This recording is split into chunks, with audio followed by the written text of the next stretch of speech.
I was born in a wealthy family, and my family doted on me in every way. But since my brother, who had been missing for many years, returned, he was like the devil. It seemed that he could always skillfully use people's psychology, making the family love him endlessly, while I was gradually marginalized. My status in the family dropped sharply, and after the project I was responsible for failed, my father accused me of being no longer competent for my current position. But I was more shocked to see that even my wife and daughter started to side with my brother. In order to take away everything I have now, my younger brother even pushed me down the stairs, causing my bones to break. Although I told my family the truth, unfortunately no one was willing to believe that a kind person like me would do such a thing. In the end, I chose to break off relations with my family and go abroad. 5 years later, I returned successfully with my new wife and children, and revealed the true face of the so-called kind brother. My family tried to redeem everything, but I no longer needed this belated love. Hi everyone. Don't forget to subscribe to the channel. Now, let's continue the story. Since my brother Anthony came back into our lives, my role in the family has begun to change quietly. My father eagerly handed over the projects I used to be in charge of to him, as if to fill the gap left by my brother's absence. Anthony became the new focus of the family, and I was just a bystander. I devoted my heart and soul to suddenly failed after my younger brother joined, and my father blamed me. And my sister, who once loved me the most, actually provided false testimony for her brother and put all the blame on me. The chaos of the situation isolated Anthony. I thought my wife Eve would stand by me at this time, but unexpectedly she showed unusual concern. She insisted that as a sister-in-law, she should take on the role of a mother to the brother who had been ignored and angry at home. I found this unacceptable and decided to confront Anthony. Unexpectedly, he pushed me down the stairs in revenge, breaking my leg. I thought my mother would stand by me and protect me, but she tried to persuade me to let go of my grudge and told me to forgive Anthony. Even my daughter felt that if Anthony could play a father role in the hospital, everything would be better. Anger and helplessness made me fall into deep confusion. I suddenly realized that I seemed to be just a supporting role in an inspirational story. All the efforts, sacrifices, and struggles were ultimately for Anthony's success. I gave up my wife and Anthony's daughter, even my inheritance, and left the country. However, when I thought I had been completely abandoned by my family, a dramatic turn of events occurred. When I had just recovered, I resolutely took Anthony's reward. My return did not receive understanding from my family. On the contrary, they kept blaming me. My mother explained that she had always favored me, but now she was on Anthony's side. She believed that Anthony meant no harm and that I was too harsh when arguing with him, causing him to react in a panic. She said we were all responsible and that this should be the end of it. I thought maybe she really thought she had made the right choice, but I could sense her indifference. She didn't hesitate anymore and looked at me expectantly, as if she hoped that I could return to my previous state. I was reluctant, but I still agreed to her request. Facing her kindness, I nodded silently, but my heart was full of reluctance. Grace came over and frowned at me and told me that she would take over the project and that I would no longer be responsible for Anthony. There seemed to be a hint of command in her tone. I did not argue, knowing that Anthony was still a novice and could not withstand such great pressure. However, I clearly remember that the document I provided him listed every task in detail and even marked the areas that required special attention. However, Anthony went through the documents with his usual haste, leading to serious errors. Grace anymore, but kept silent. She knew that the root of the problem was Anthony, but she deliberately covered up for him and tried to put all the blame on me. The selfless sister persona looked so ridiculous at this moment. In the hospital ward, the light was pale in every corner. I lay on the bed, and the pain in my body seemed to be less than the chill in my heart. My father and others stood by my bed, but their presence did not bring me much warmth and comfort. I responded to them coldly, as if there was an impenetrable barrier between me and them. My father looked at me, and there was a hint of anxiety in his tone that I had never heard before, as if he was worried about something. Have a good rest, and when you are discharged from the hospital, come back to the company to help. Anthony has just joined, and he needs to establish his position. You should be more generous and give him a hand. When he has established himself in the company, you can resume your position. He said this, his words fell lightly into my ears, but it was like a 1,000-pound stone hitting my heart. I looked at my father, and memories came flooding back. He once proudly declared that he would treat all his children equally. When I entered the company, he insisted that I start from the bottom. I worked hard and steadily for 8 years, and finally got to my current position. But now, Anthony just mentioned that he wanted to join the company, and my father gave him my position without hesitation and even handed over the project that I was about to start to Anthony. The corners of my mouth slightly raised, and I forced out a bitter smile and said to my father calmly and firmly, I don't plan to continue doing this. I will handle all the handover work after I'm discharged from the hospital. My father's brows knitted tightly together instantly, and his puzzled expression seemed to be questioning why I made such a decision. Robert, what are you doing? Do you want to go against us? There was a hint of displeasure in his voice. I shook my head slowly, my tone as calm as dead water. No, I'm just tired and plan to quit. At this time, Anthony stood up in a pretentious and meek manner, with a face full of false concern, as if he wanted to comfort me. Brother, I know that I am not qualified enough for this position. You have been helping me all the time, and I have wasted your talent. You don't need to resign. It should be me who resigns. As for your fall down the stairs, although it was an accident, I always felt that was also my fault, and I feel guilty about it. I came here today to apologize to you, but I didn't expect to make you more sad. I'm really sorry. His words were full of guilt, but I could clearly see that there was a calculating light in his eyes. It's a pity that everyone else present was mesmerized by his superb acting skills and immersed in the atmosphere of guilt he created. My father immediately frowned and began to scold me. I've taught you since you were a child to be broad-minded. Is this how you treat your brother? The harsh tone was as if I had committed some unforgivable mistake. My mother also shook her head sadly. Anthony disappeared after he was born and suffered so much outside. Now that we have finally found him, we will naturally pay more attention to him. Robert, how can you break up with your family because of such a thing? Her words were full of heartache for Anthony and her incomprehension of me. Grace looked at me coldly, her tone full of disdain. Mom and Dad, stop wasting your breath. Robert behaves like a spoiled little master who thinks everyone has to revolve around him. You have always been so patient, but he doesn't care whether he is selfish or not. Every word she said was like a sharp knife, stabbing straight at me. Hearing these words, I felt mixed emotions in my heart.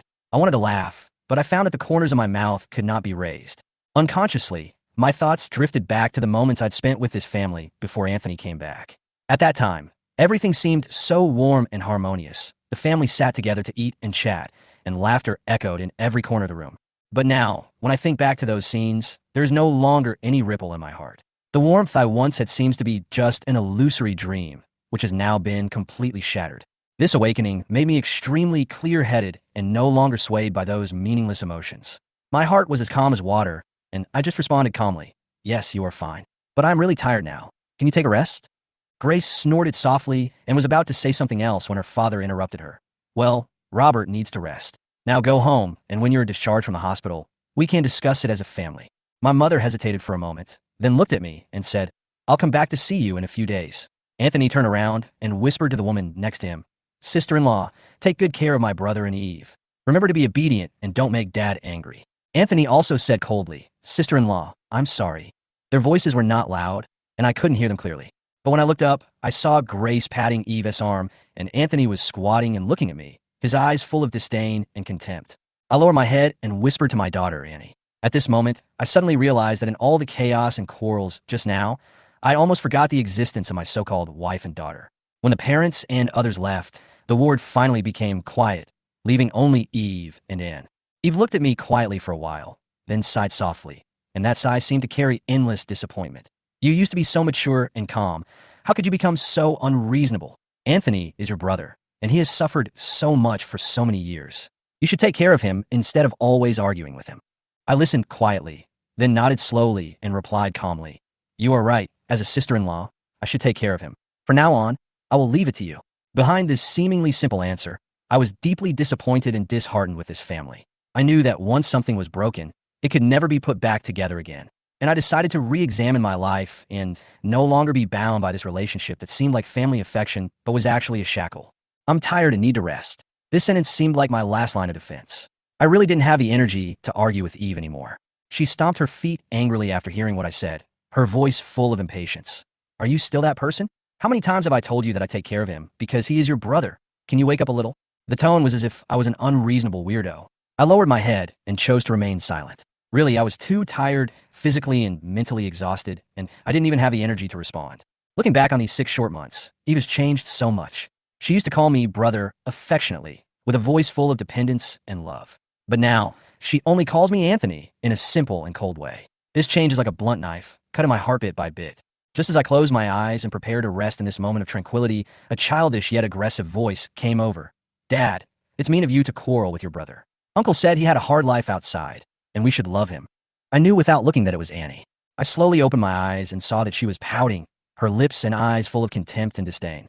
I used to be delighted by her precocity, thinking it was a sign of her intelligence. But since Anthony came back, her maturity has turned into accusations and attacks against me. She always thought I was too strict with her and didn't care about her, saying that I was too focused on work. And Anthony always brought some small gifts that she didn't like very much every time he came. But she felt that her uncle was much better than me as a father. She also complained that I always left her troubles to my uncle. Looking at her now, I smiled bitterly and thought that she was really becoming more and more like her mother. I murmured softly, "If it's so hard, just bear with it, and you'll get rid of it soon." After that, I closed my eyes and added softly, "Okay, I really need to rest now." The moment I closed my eyes completely, I felt a flash of surprise and uneasiness in Annie's eyes. Then I heard Eve scolding her. "What are you talking to a child about?" I didn't open my eyes, but I could hear the anxiety in Eve's tone. After a while, Eve's voice sounded again. "Rest for a while and calm down. We will leave the room and take Annie home later." Then I heard an outside say, "Mom, if only Uncle Anthony had been found earlier, he would have married you, and our dad would have married you too." Eve's voice was very calm, and she replied, "Don't talk nonsense." Then, the voices of the mother and daughter gradually faded away. Listening to their conversation, strangely, my heart no longer felt as painful as before, but instead felt relieved and soon fell asleep. In my dream, those warm and beautiful scenes emerged one by one. I remember the days when my parents and my sister Grace were closely united as a child. At that time, we were a happy family, but fate played a cruel joke on us. The Tanaka family was on the verge of bankruptcy, and the family had only enough money to support one of me or my sister to study abroad. My sister didn't hesitate at all and insisted that I go. During those difficult days, my parents never complained. Even when the family was extremely financially strained, they never reduced my living expenses. Every time we contacted, they were concerned about whether I ate well and slept well, and never mentioned the difficulties at home. The scene in the dream changed, and Eve appeared. We were college classmates and had spent countless happy times in the same club. It was at that time that my feelings for her quietly took root. She was worried about the gap in our family backgrounds and said she would work hard to improve herself so that she could be worthy of me. Although I repeatedly told her that my family never cared about these things, she still refused my financial support and was determined to earn the scholarship through her own efforts. At that time, she was so pure in my eyes, and her love for me was without a trace of impurities. I still remember one time, her friend told her that a woman's youth is priceless, and it is natural to spend a man's money, so she must not be fooled by me. Eve heard this and quarreled with the friend on the spot. Since then, the two have stopped communicating. My family knew that we really loved each other and supported our marriage. Later, we had, and life seemed to be moving towards happiness. Once, in order to save Annie, I fell down the stairs and lost consciousness. For 3 days and 3 nights, I was on the verge of life and death. The doctor said that if I had woken up a little later, I might not have been saved. When I slowly regained consciousness, I saw Eve sitting beside my bed, her face full of tears. She cried and said, "If you don't wake up, I can't live anymore." Her tears, like a hot iron, burned my heart fiercely. The pain is still deeply engraved in my mind. The images in the dream began to change again, and I saw, and when she was 3 years old, and she was very sick. At that time, Eve was out of town and couldn't come back, and I was busy with a major project of Tanaka Industry. During those 7 days, I worked very hard during the day and stayed with sick Annie at night. I slept for only 10 hours in total. I felt like I was almost suffocated by the burden of life and was about to collapse at any time. Little Annie told me with red eyes that she wanted to grow up quickly so that she could take care of me and not let me suffer so much. Once upon a time, I thought I was the luckiest person in the world. My family loved each other, and my love was sweet and happy. Even though there were occasional twists and turns in life, overall, I firmly believed that this happiness would continue forever. Until Anthony appeared and completely shattered my beautiful fantasy. Waking up from those dreamlike memories, I feel that the warmth and beauty that once existed have become like misty clouds, as if it was a story that happened to someone else. I blinked my eyes, and the cold reality instantly pulled me back. After 2 days in hospital, the doctor confirmed that I was fine, and I decided to be discharged that day. In the hospital, my parents and he promised to pick me up, but I didn't want to have any more expectations from them, so I hailed a taxi and went home. When I got home and turned on my phone, what caught my eye was a post from Anthony, in which he thanked his parents, sister, sister-in-law, and little niece, and also wrote a message to celebrate my birthday. Looking at these words, I felt mixed emotions and smiled bitterly, thinking that it was all so ironic. In the past, the family warmth they created made me soft-hearted again and again, and I agreed to give up my position to Anthony again and again. But now I have had enough. I still have my own future and can't be trapped in the quagmire of the past. I started to pack my things, but at that moment, an indescribable feeling of frustration surged into my heart. This was not because of them, but because of the fact that I had lived in this house for so many years. All the laughter and joy I once had had now turned into endless loneliness. The work of packing was long and arduous. I was busy all day, and Ann didn't return home until 7 in the evening.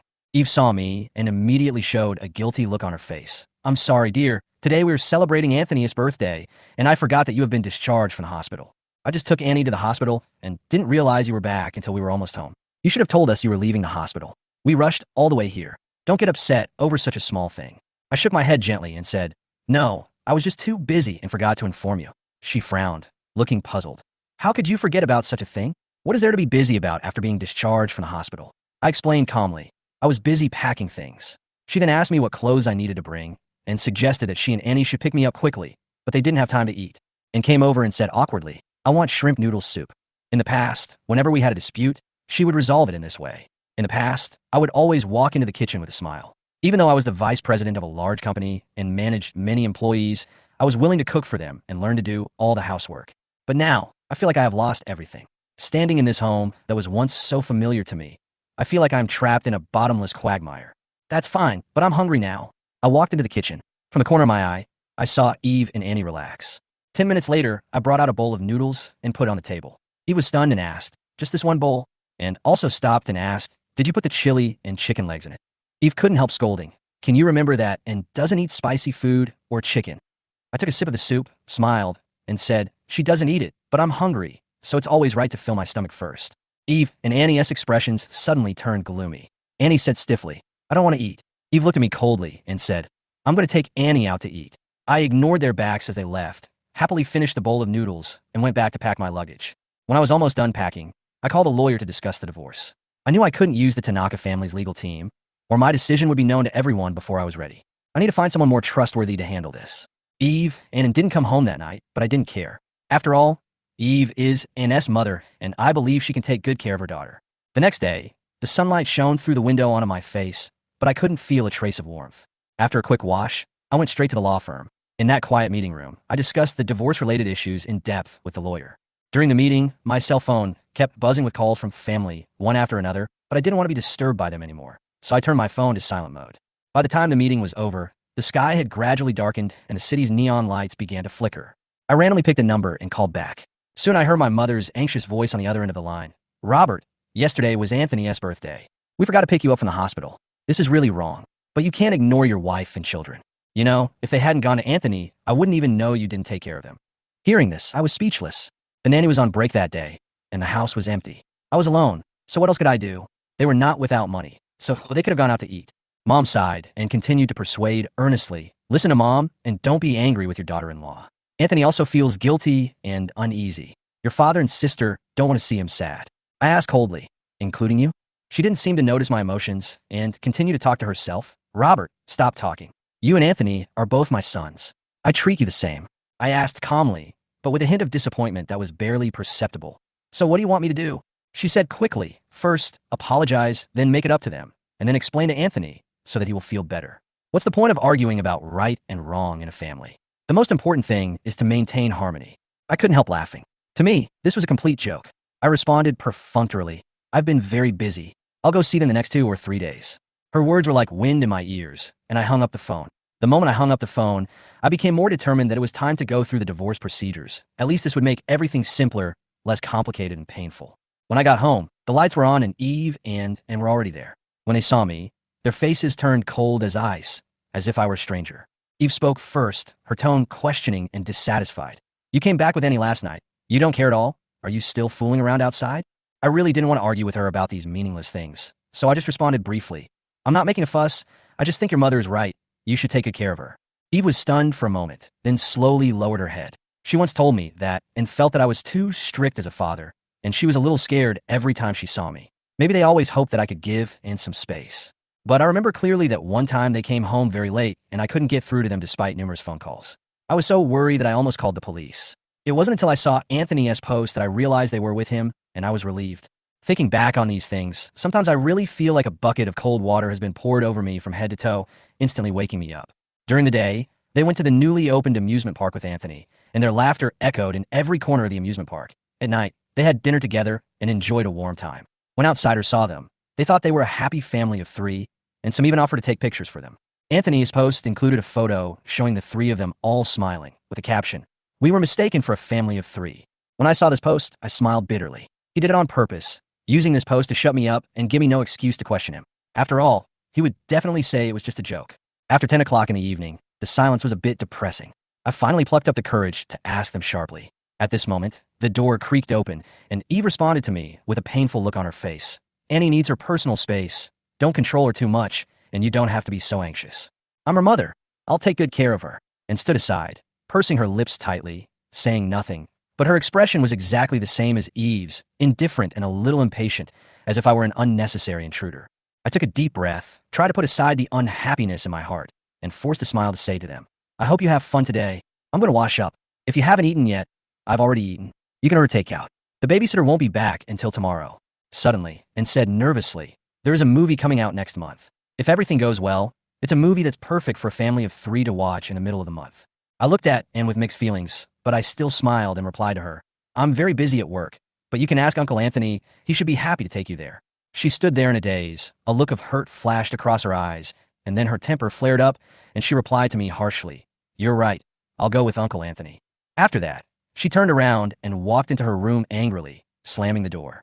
Both mother and daughter seemed to like to express their emotions by closing the door. Witnessing this scene, Eve was so angry that her face turned red, and she shouted at me, "Robert, have you had enough?" And has tried to ease the relationship, but you are still so sarcastic. She's just a child. When did you become so narrow-minded? Then, her tone suddenly became exhausted. "Robert, I know you are angry. I can change, and can change. Please don't do this again." If it were one day before going to the hospital and experiencing those bad things, I might have told myself that the past is the past. After all, they are my beloved wife and daughter, and I should choose to believe them. But now it's too late. In the past 3 years, every time I had an argument with them, I was looking forward to sitting down and talking to them, just to talk to them calmly about each other's thoughts.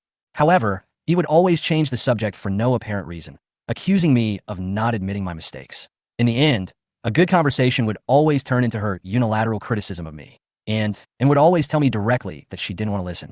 She also said that if I wanted her to be closer to me, I had to learn to treat her like Uncle Anthony did and not be so strict all the time. Over the years, I've tried hard to learn to understand them, but no matter what I do, they don't seem to be satisfied. On Monday, the sun shone through the window onto my desk, but I had no mood to appreciate it. I sent Grace my resignation letter and then started to sort out the handover documents.